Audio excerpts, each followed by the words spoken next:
ভগবান উপাচয় ও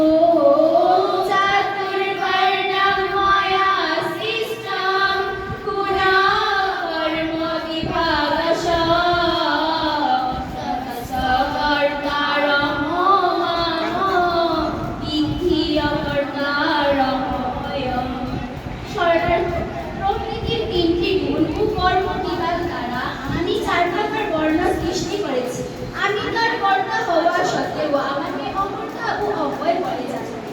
জয় শ্রী শ্রী গীতার মাহাত্ম্য। গঙ্গা গীতা সাবিত্রী সীতা সত্তা প্রতিপদা ব্রহ্মা বলি ব্রহ্মা গীতা ঈশান্তা মুক্তি গেহিনী অর্ধমাত্রা চিতানন্দা ভগবতী ক্রান্তি নাশিনী বেদত্রয়ী পরানন্দা তথাতই জ্ঞানমঞ্জরি। জয় জয় জয় জয়। করে দাও।